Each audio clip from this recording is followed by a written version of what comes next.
한 달 전쯤으로 기억이 됩니다. 전화 한 통화를 받았어요. 국립합창단에서 정기 연주회를 한다는 겁니다. 이번에는 특별히 바하의 요한 순환곡 정곡을 연주를 한다는 겁니다. 그때가 이제 사순절 마지막 주간이었어요. 초대를 받고 연주회에 갔었더랬습니다. 참 은혜를 많이 받았어요. 찬양도 참 아름다웠고 또 연주도 너무 아름답고 너무 좋았습니다. 저는 음악을 참 좋아합니다. 잘하지는 못하지만 이렇게 생겼어도 음악은 참 좋아합니다. 그래서 늘 음악을 가까이 하고 이 설교 준비할 때도 이 찬양을 이렇게 틀어놓고서 설교 준비를 합니다. 저한테는 이제 소중한 그 오디오가 하나 있는데요. 전에 다니던 교회의 어떤 집사님이 저에게 선물을 해준 겁니다. 비싼 거는 아니고요. 수제로 만든 진공관 앰프하고 그 다음에 이제 나무로 만든 우드 스피커 이렇게 한 세트를 저한테 선물을 해줬습니다. 근데 그것만 선물했지 정작 CD 플레이어는 선물을 안 해줘가지고 제가 이제 중고로 하나를 샀습니다. 거기다 걸어가지고 들으니까 아주 좋아요. 요즘 이제 리차드 용재 온일인가 하는 친구 있습니다. 입양간 그 비올리니스트인데 비올라 연주가 얼마나 좋은지 어제도 이제 그제도 그거 들으면서 제가 설교 준비를 했습니다. 근데 음악 중에 역시 최고는 합창입니다. 합창. 혼자 하는 것도 아주 좋지만 이 함께하는 이 합창의 아름다운 하모니는 얼마나 사람을 풍요롭게 만드는지 모릅니다. 저는 그런 생각이 들어요. 이 아름다운 찬양, 아름다운 합창. 오늘 3부 찬양 때도 아주 은혜로운 찬양을 해주셨는데 이 영혼이 막 살아나는 것 같아요. 무슨 영혼의 비타민 먹은 것 같은 그런 생각이 듭니다. 끄떡끄떡 하시는 분이 한 분밖에 없구만요. 여러분도 그러시죠? 찬양 참 은혜롭습니다. 소름이 돋기도 하고 어떤 때는 머리가 막 서는 것 같기도 하고 그렇습니다. 제가 이 얘기를 왜 꺼내냐면요. 제가 이 요한계시록 7장 본문 설교 준비를 하는데 이 본문에서 그런 찬양이 울려 퍼지는 거예요. 오늘 본문에 말할 수 없는 장엄하고도 아름다운 합창이 오늘 본문에서 확 울려 퍼지고 있습니다. 오늘 9절에 보니까 찬양대들이 나오는데 이루 셀 수 없는 수많은 무리들이 서 있습니다. 전부 다 하얀 옷을 입고 있다는 거예요. 그리고 오른손에 종려나무 가지를 꺾어들고 찬양을 부릅니다. 그들은 모든 민족들과 종족들 사이에서 나온 사람들입니다. 잘 모르지만 하여튼가 인종도 다양하고 민족도 다양하고 문화도 다양한 그런 사람들이 셀 수 없을 정도로 서서 하나님을 찬양합니다. 그 찬양의 가사가 오늘 본문에 나오죠. 구원하심이 보호자에 앉으신 하나님과 어린 양에게 있도다. 이게 그들이 부른 찬양의 가사였습니다. 구원하심이 보호자에 앉으신 하나님과 어린 양에게 있도다. 이렇게 찬양을 하니까 그 찬양을 받아가지고 천사들이 화답을 해요. 뭐라고 화답을 하느냐? 아멘, 아멘. 찬송과 영광과 지혜와 감사와 존귀와 권능과 힘이 우리 하나님께 세세토록 있을지어다. 아멘 하면서 화답하는 찬양을 부릅니다. 이렇게 아름다운 찬양을 지켜보고 있는 한 분이 계신데 바로 요한 사도입니다. 그의 나이는 지금 90살 정도 되었습니다. 그와 함께 사역했던 그 과거에 예수님과 힘있게 사역했던 주님의 제자들은 다 세상을 떠났습니다. 다 순교당하고 오직 요한만 남아 있습니다. 자, 이 늙은 요한 사도가 천상에서 지금 이 아름다운 하모니를 듣고 있는데 그가 하나님의 부름을 받아 이 천상의 하모니를 보았던 곳은 바로 반모섬이라고 하는 섬입니다. 요한은 지금 여기에 유배를 와 있는 상태입니다. 이제 나머지 인생을 여기서 유배 생활을 하면서 보내야 합니다. 갇혀 있습니다. 억눌려 있습니다. 전해지는 얘기에 따르면 요한 사도가 왜 반모섬에 유배를 오게 되었냐면, 사실 이 요한 사도는 에베소에서 마지막 목회를 하고 계셨습니다. 최후의 생존자, 예수님을 목격한 최후의 생존자 요한 사도. 그가 살아있는 것만으로도 그 당시 수많은 교회들과 성도들은 큰 은혜를 받았습니다. 예수님 돌아가시고 승천하시고, 그리고 그와 함께 사역했던 제자 중에 요한만 남았어요. 이분이 90살 넘도록 건강하게 살아계시면서 목회를 하고 계시니까 모든 사람들이 그저 요한 사도만 생각하면 마음이 넉넉하고 힘을 얻고 용기를 얻었었더랬습니다. 그런데 로마에 있었던 이 나쁜 유대인들이 도미티안 황제를 찾아가서 이런 고소를 한 겁니다. 자기들 유대인들은 로마 황제를 숭배하고 로마 황제를 사랑하고 로마의 정치를 잘 따르는데 아주 나쁜 인간들이 있다는 거예요. 로마를 위협하는 아주 나쁜 이 독소 같은 녀석들이 있는데 그게 바로 기독교인이다라는 거예요. 기독교인을 그냥 두면 큰일 날 거라고 이런 식으로 거짓 고소를 하게 되었고, 도미티안 황제는 그러면 그 기독교인들 중에 최고 우두머리가 누구냐? 붙잡아와라. 그래서 에베소에 있는 요한 사도가 붙들려 로마로 갔었다는 거예요. 로마 황제를 만나서 했던 모든 이야기는 오늘 다 할 수 없고, 결국 요한 사도는 거기에서 이놈을 갖다 가둬라. 그래가지고 반모섬으로 유배를 보낸 겁니다. 참 안타까운 일이죠. 자, 근데 유배 생활을 하는 동안에 놀라운 일이 그에게 벌어진 겁니다. 하나님께서 그 90살 넘은 노구의 몸을 이끌고 있는 요한 사도에게 특별하게 임합니다. 그리고 그를 데리고 천국으로 올라가신 거예요. 그리고 그는 천국에 올라가서 감당할 수 없는 천국에서 벌어지는 광경들을 보게 됩니다. 뿐만 아니라 하나님의 놀라운 역사로 그 천국에서 지상도 보게 되고 하나님이 하시는 일들을 다 목격하게 된 겁니다.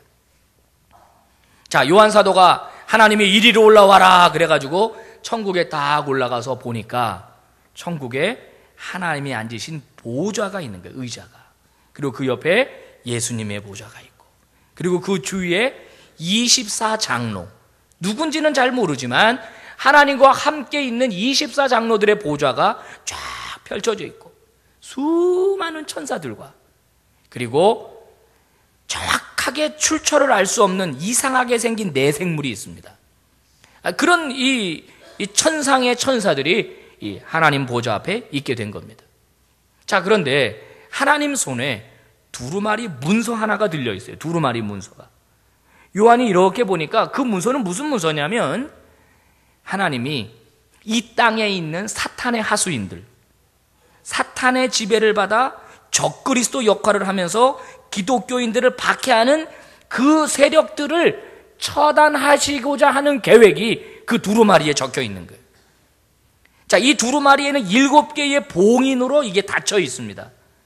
그 7개의 봉인을 떼야 그 두루마리의 문서가 펼쳐지고 하나님의 진노가 그들에게 이제 이 땅에 임하게 되는 거예요. 그런데 문제는 뭐냐면 그 봉인을 뗄 자가 없는 거예요. 여러분, 요한 사도 입장에 한번 대보십시오. 지금 무진장한 박해를 받은 상태입니다. 저들을 어떻게 하면 하나님께서 벌 주실까 기도하고 있었는데, 드디어 그 계획을 담은 두루마리 문서가 하나님 손에 있는데 아무도 그걸 열 자가 없다. 요한은 거기서 통곡합니다. 그 노인이 펑펑 울어요. 그때 울지 마라 그러면서 음성이 들리는데 그 7인을 뗄 분이 싹 나오시는데 보니까 예수님이에요. 일찍이 죽임을 받은 것 같더라. 어린 양이신 예수님이 오시더니 그 두루마리를 받아듭니다. 그리고 거기에 있는 봉인을 하나씩 떼기 시작해요.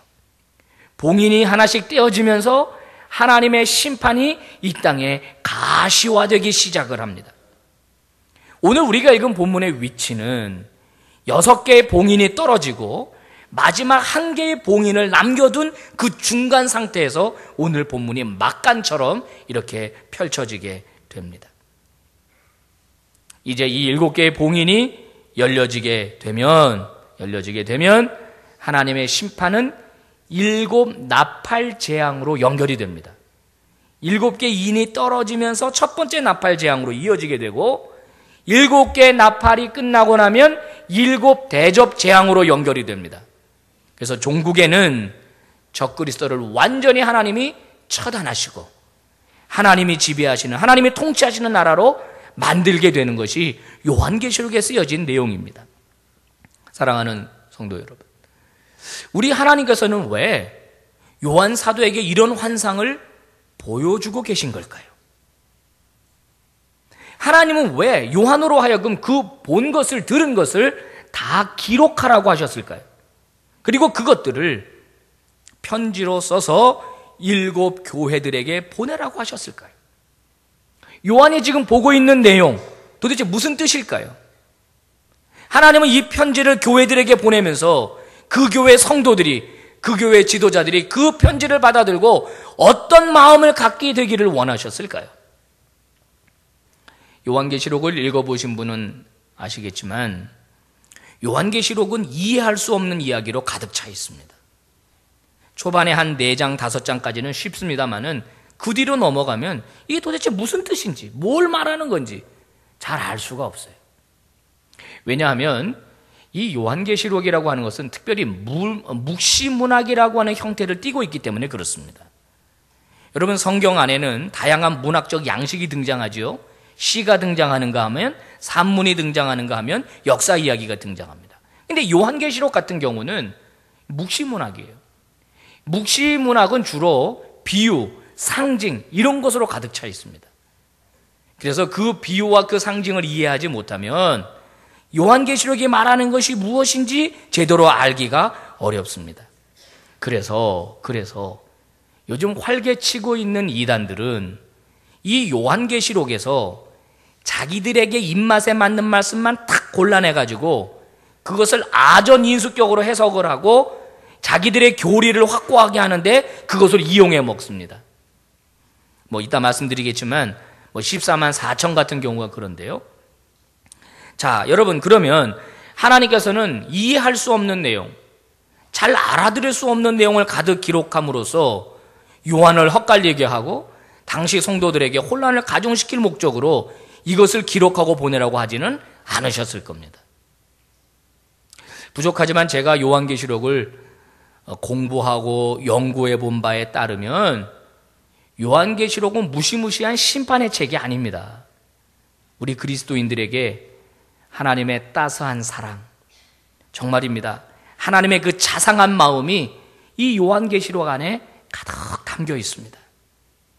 뿐만 아니라 하나님께서 이것을 기록하고 보내라고 하신 것은 당시 고난을 통과하고 있는 성도들과 오늘 믿음을 지키기 위해 어려움을 당하고 있는 오늘의 그리스도인들에게 힘과 용기를 주기 위해서 이 서신을 기록하라고 보내라고 하신 것입니다. 뿐만 아니라 너는 결코 혼자가 아니며 내가 너와 함께 할 것이고 내가 너를 지켜줄 것이고 내가 끝까지 너를 책임진다라고 하는 메시지가 바로 이 본문에 나오고 있으며, 그리고 이 세상에서 삶을 다하는 그날까지 너희들에게 주신 사명을 붙들고 믿음의 경주를 끝까지 다하라라는 그런 의미가 바로 요한계시록에 담겨 있는 것입니다. 자, 다시 본문으로 돌아갑니다. 천상에서 펼쳐지는 아름다운 하모니, 합창이 확 울려 퍼지는 그 소리를 듣고 요한은 지금 감상하고 있었을 겁니다. 수많은 사람들이 하얀 옷을 입고 종려나무까지, 승리의 상징입니다. 그 나무가지를 꺾어들고 하나님을 찬양하고 그러고 있었는데 갑자기 누가 요한 사도에게 말을 거는 겁니다.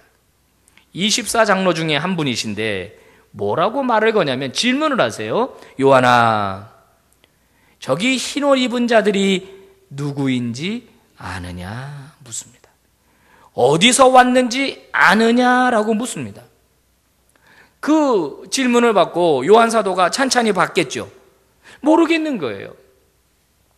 자, 오늘 삼부 찬양대는 제가 얼굴을 이렇게 다 보면 우리 삼부 찬양대인 줄 압니다. 만약에 하나님이 저에게 저 사람들이 누구인지 아느냐 그러면 예, 저는 압니다. 저희 교회 삼부 찬양대입니다. 근데 요한은 모르겠어요. 그 천상에 있는 그 수많은 분들은 모르겠어요. 그래서 뭐라고 대답하느냐? 성경에는 안 나와 있지만 모릅니다. 하지만 당신은 알고 계십니다. 이렇게 말을 해요. 당신은 알고 계십니다.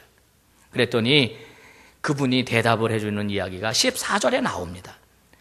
저렇게 찬양을 하고 있는 수많은 무리들은 성경에 큰 환난을 겪어낸 사람들이다. 이렇게 말해줘요. 큰 환난. 어떤 환난과 연관되어 있는 분들이라는 거예요. 근데 그 환난은 어떤 환난이냐? 믿음과 신앙을 지키기 위해 당한 환난입니다. 신앙 지키기 위해 당한 어떤 환난, 큰 환난을 통과해서 온 사람들이라는 거예요. 또 그렇게 옷이 하얀 것은 어린 양의 보혈로 저들이 깨끗하게 씻겨졌다. 그러니까 그들은 자기 능력 붙들고 살아온 사람들이 아니라 예수 그리스도의 보혈의 능력을 붙들고 믿음을 지키며 살아온 사람들이었다는 거예요. 환난을 통과한 사람들이었다는 거예요.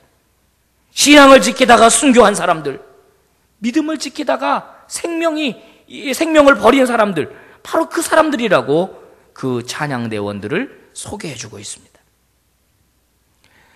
요한계시록은 도미티안이라고 하는 로마 황제 통치 말기에 기록된 것으로 학자들은 이야기합니다. 도미티안 황제는 기독교를 아주 심하게 박해했던 대표적인 황제 중에 한 명입니다. 여러분 아시겠지만 원래 로마는 정치적인 것만 빼놓고는 속국에게 어느 정도의 자유를 베풀었습니다.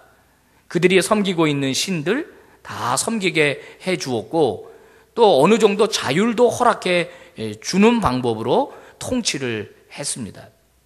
그런데 이 도미티안 황제는 자기 자신을 신격화하면서 자기 자신을 하나님처럼 숭배하도록 강요했습니다. 자료에 따르면 자기를 부를 때 우리 주 하나님이라고 부르도록 했습니다. 그리고 자기를 신처럼 숭배하게 강요를 했습니다. 소아시아에 있는 대부분의 속국들은 큰 저항 없이 그 명령에 순종했고 황제를 신처럼 수왕했습니다. 특별히 이 큰 지방 도시마다 코인원이라고 하는 이 기관을 세워가지고 조직적으로 정치적으로 예산까지 투여하면서 황제를 숭배하도록 그렇게 그들은 조장을 했습니다. 그런데 그리스도인들은 여기에 타협할 수가 없었던 겁니다. 하나님 외에 인간을 하나님처럼 숭배하고 그를 주 나의 하나님으로 고백한다는 것은 그리스도인들에게 있을 수 없는 일입니다. 그래서 그리스도인들은 철저하게 저항을 했던 겁니다. 여러분, 그 그리스도인들이 당했던 그 핍박이 얼마나 참혹했는지 아마 모르실 겁니다. 자, 도미티안 시대에 고난을 겪고 있는 당시 그리스도인들과 교회들. 근데 그들은 이미 한 번 큰 고난을 겪은 경험을 가지고 있습니다. 바로 네로 황제 때 박해를 경험을 했는데요.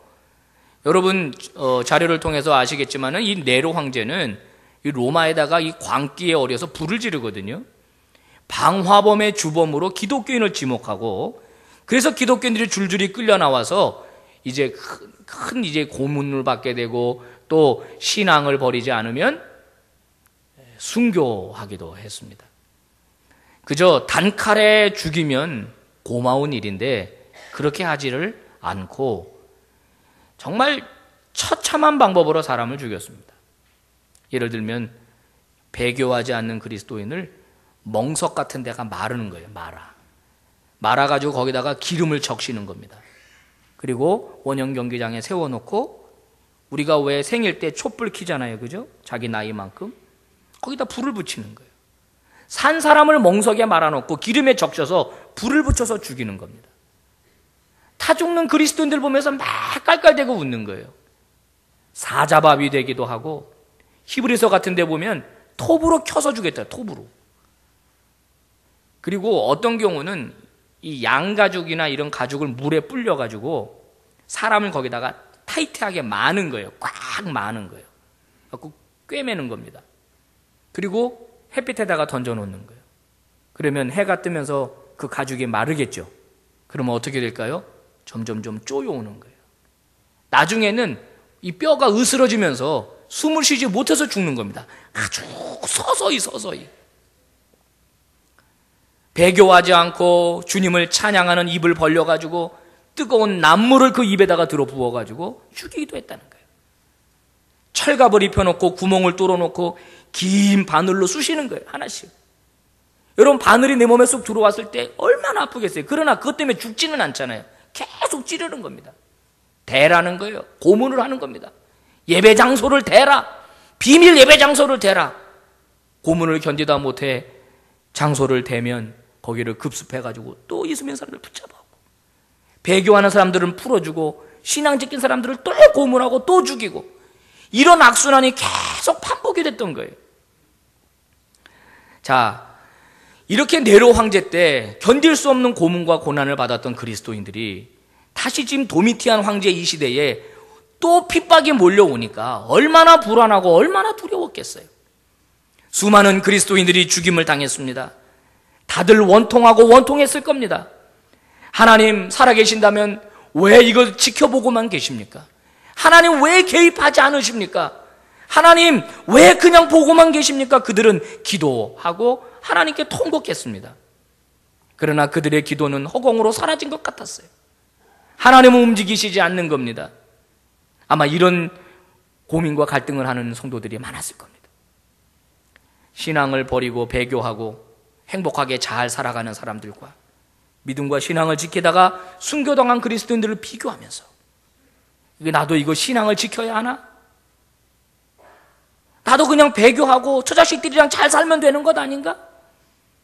한 번만 내가 눈 찔끔 감으면 내가 행복하게 이 땅에서 살 수 있는데 내가 믿음을 버려야 하나 지켜야 하나 갈등하는 당시 그리스도인들이 참 많았을 겁니다. 자, 오늘 요한 사도가 천상에서 보고 듣고 있는 이 찬양 소리, 그들이 누구인지 이제야 알았습니다. 큰 환난을 통과한 그리스도인들이었다는 거예요. 믿음을 지키기 위해, 신앙을 지키기 위해 순교를 선택한 사람들이 지금 천국에 와 있는 거예요. 천국에 와 있는 거예요. 아, 바보 같은 죽음이 아니었구나. 저들을 하나님께서 저렇게 지켜주셔서 이 천국에 머물도록 해주셨구나. 답이 나온 겁니다. 잘못된 죽음이 아니었어요. 순교를 선택한 것은 잘못된 선택이 아니었습니다. 얼마나 영화롭고 얼마나 아름답게 천국에 와 있는지. 그리고 하나님께 올려드린 기도는 허공의 메아리처럼 사라진 것이 아닌 것을 알게 되었습니다. 왜냐하면 오늘 이 7장 넘어 바로 8장에 보면 성도들의 기도가 담긴 금향로가 천사들 손에 받들려져서 하늘 보좌에 올라가고, 하나님이 그것을 들으시고 그것을 땅에 쏟을 때 재앙이 일어나게 되는 것을 요한이 보게 되거든요. 아, 우리의 기도도 그냥 사라진 게 아니구나. 하나님 침묵하고 계신 게 아니었구나. 하나님이 곧 이 땅에 있는 적그리스도를 심판하실 거구나. 그리고 믿음의 사람들을 보호하실 거구나라고 하는 것을 요한이 보게 된 겁니다.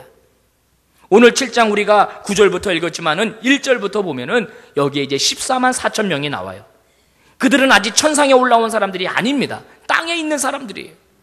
근데 그 14만 4천 명을 하나님께서 천사들을 보내셔서 그 이마에 도장을 찍으시려고 하는 거예요.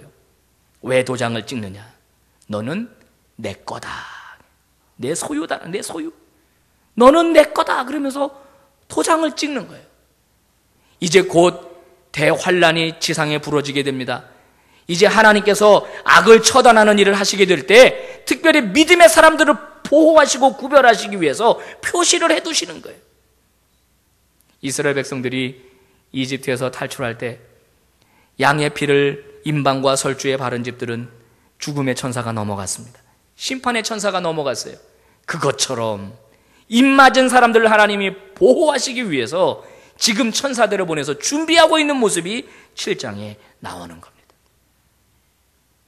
사랑하는 여러분, 여기 14만 4천 명, 이단들은 이것을 문자적으로 해석을 해서 자기들 교회에 나온 사람들 14만 4천 명만 차면 하나님이 예수님을 이 땅에 보내셔서 이 땅을 심판하실 것이라고 그렇게 그리스도인들을 유혹합니다. 기존의 교단에 있는 교회는 다 가짜고 목사들은 다 사기꾼이고 자기들만 진짜라고 이야기합니다. 자기들한테 와야 된다라고 이야기를 해요. 근데 재밌는 거 여러분 말씀드릴까요? 14만 4천 명 이렇게 넘버링해서 표를 준다 그래요. 예? 그래가지고 14만 4천 명 안에 빨리 들어와라. 당신 들어와라. 14만 4천이 넘어가잖아요. 그러면 뭐라고 그러냐? 알곡과 가라지가 함께 있기 때문에 누가 알곡인지 또 모른다. 이딴 소리를 해가지고 더 받는 거죠. 순 사기꾼들입니다. 정말 사기꾼들이에요. 여러분, 이 14만 4천이란 말은 12 곱하기 12 곱하기 1000입니다. 성경에서 12는 12지파를 상징하죠. 12지파 그러면 온 이스라엘을 말할 때 12지파 그럽니다. 자, 12지파, 12지파, 그리고 1000. 1000은 보통 완전수라고 그래요. 그러니까 이것은 하나님의 구원의 울타리에 들어올 모든 성도들의 완전한 수를 말하는 것이지 14만 4천 명, 한 명, 두 명, 한 명, 두 명 카운트해서 숫자적인 의미가 아니라는 것입니다. 요한은 깜짝 놀랐어요. 14만 4천 명이나 있다라는 거예요. 지상에 수많은 믿음을 지킨 그리스도인들이 있다라는 거예요. 자기는 몰랐어요. 자기만 지키는 줄 알았어요. 그런데 수많은 그리스도인들이 지상에서 믿음을 지키고 있는 것을 본 것입니다. 이게 여러분 얼마나 위로가 되는지 아세요? 여러분, 엘리야 선지자가 아합 왕의 박해를 받을 때 이런 기도를 했죠. 하나님, 나만 남았습니다. 나만 남았습니다. 그때 하나님이 뭐라고 그러시죠? 아니다. 너만 남은 거 아니다. 바알에게 무릎 꿇지 않은 7,000명을 내가 남겨두었느니라. 7,000명이나 더 있어요. 자기 혼자 아니라는 겁니다. 여러분, 가끔가다 이제 신방, 병원 신방하면 성도들 중에 이런 얘기해요. 예를 들어 목이 아파서 갔어요. 목이 아파서. 목이 심하게 아파서 병원에 입원을 해서 수술을 합니다. 신방하면 이런 얘기를 해요. 목사님, 여기 병원에 와서 은혜 받았어요. 뭔 은혜를 받았어요? 그랬더니 목이 아픈 사람이 이렇게 많은지 몰랐어요. 전국에서 다 몰려왔는데 나보다 심한 사람 더 많아요. 저보고 약한 거래요. 그 목이 아파서 병원에 들어갈 때는 두렵고 떨리고 불안하고 왜 나한테 이런 게 왔느냐 이렇게 생각하며 마음 어려웠는데 가보니까 자기 같은 사람 더 많더라는 거예요. 여러분, 이 지상에 믿음을 지키며 올곧게 살아가는 그리스도인들이 수도 없이 많이 있었다라는 거예요. 무엇을 말씀하는 겁니까? 이것을 보고 기록하게 함으로써 이 편지를 읽는 그리스도인들이 나만 박해받는 것이 아니구나. 이 땅에 수많은 그리스도인들이 살아있구나. 살아있구나. 요즘 젊은이들이 말하는 표현 중에 살아있네. 살아있네. 성도들이 살아있어요. 살아있어요. 나만 그런 게 아니라는 거예요. 무슨 말입니까? 힘내라. 힘내라. 너 혼자 아니다. 힘내라. 힘내라. 오늘은 교회력 절기상 부활절 4번째 주일입니다. 여러분, 부활절 절기를 우리가 보냈습니다마는 부활절 절기에 감사헌금 좀 드리고 삶은 계란이나 몇 개 까먹고 지나는 절기가 부활절이 아닙니다.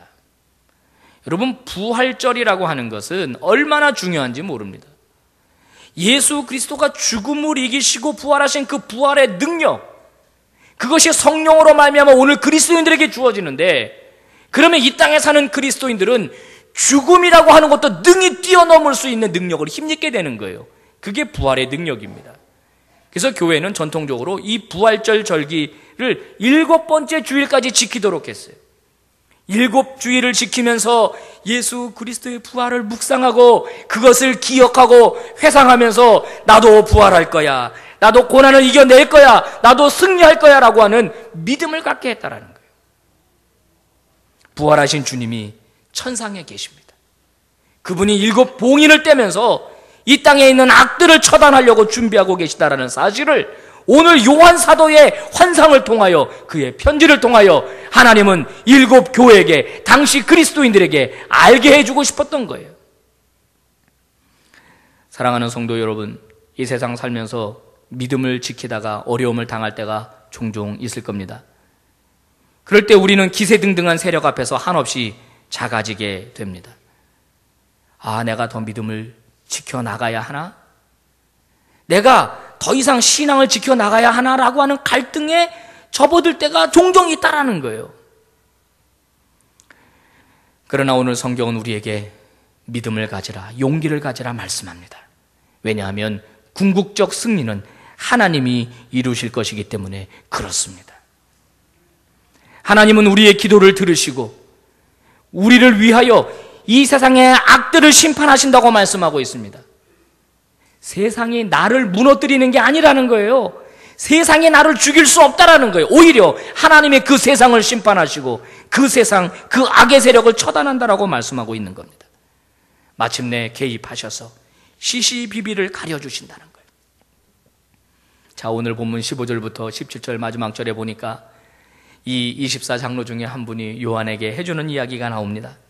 뭐라고 말씀하냐면 이제 그들이 하나님 보좌 앞에 있게 되고 밤낮 하나님을 섬기게 될 뿐만 아니라 하나님이 그들에게 장막을 치시는데 다시는 그들이 줄이지도 않고 목마르지도 않고 태양이라든지 뜨거운 것에 상하지도 않고, 왜냐하면 바로 보좌에 계신 어린 양 예수가 그들의 목자가 치료되어 주셔서 그들을 생명수 샘으로 인도하시고 하나님이 그들의 눈물을 다 닦아주신다라고 말하고 있습니다.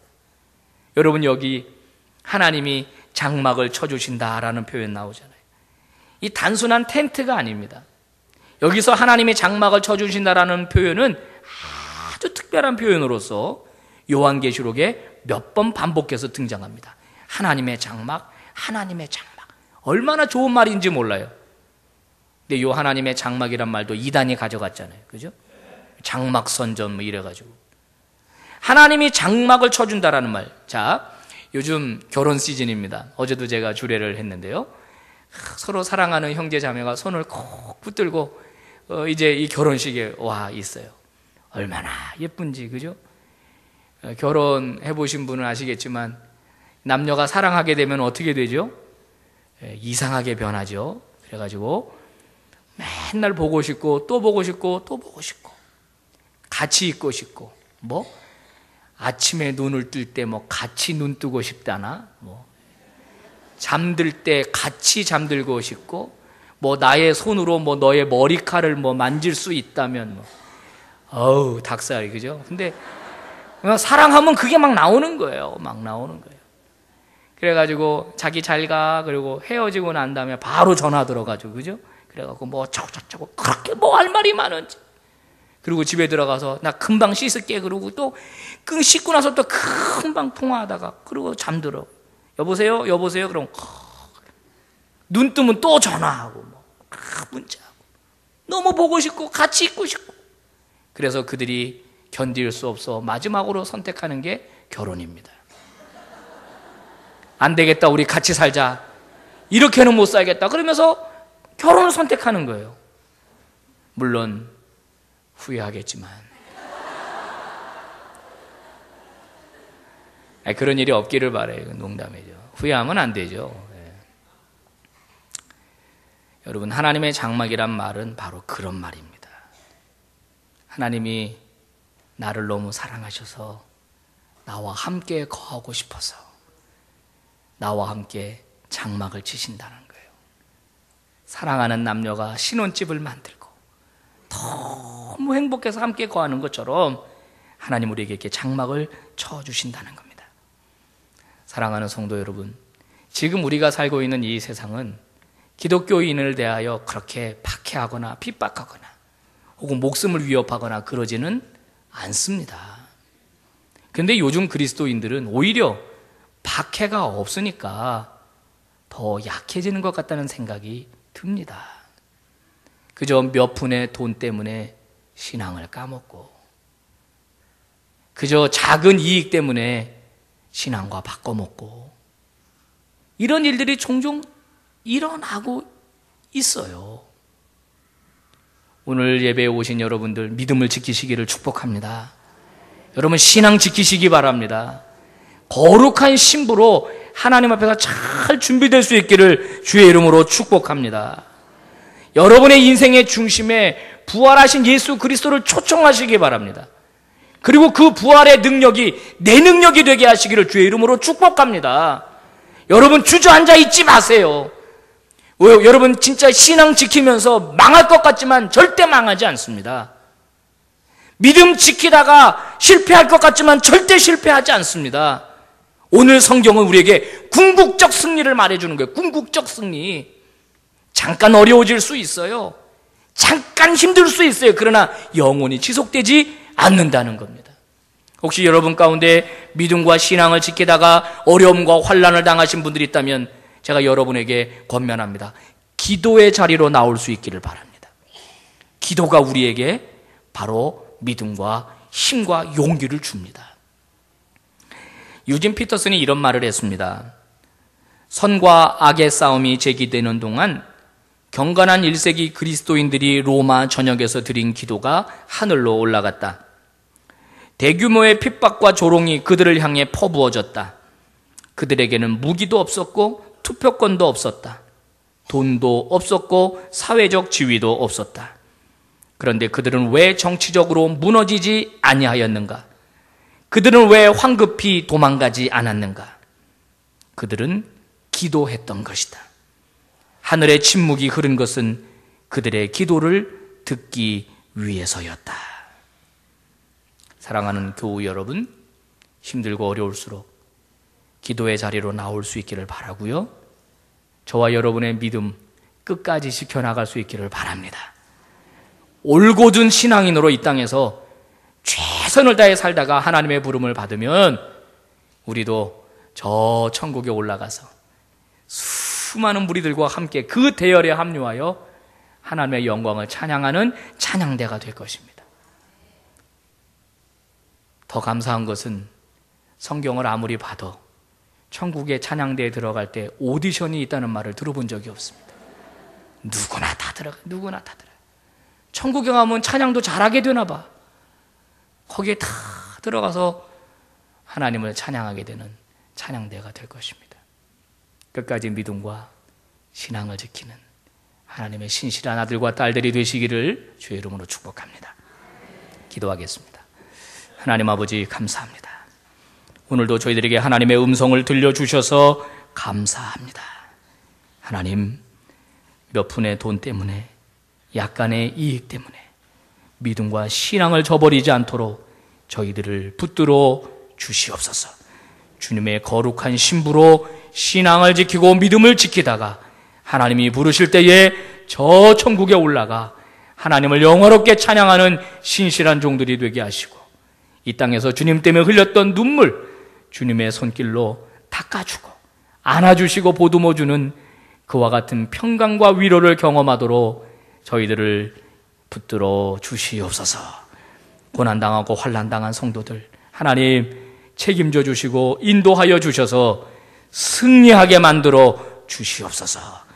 예수 그리스도의 이름으로 기도 올리옵나이다. 아멘.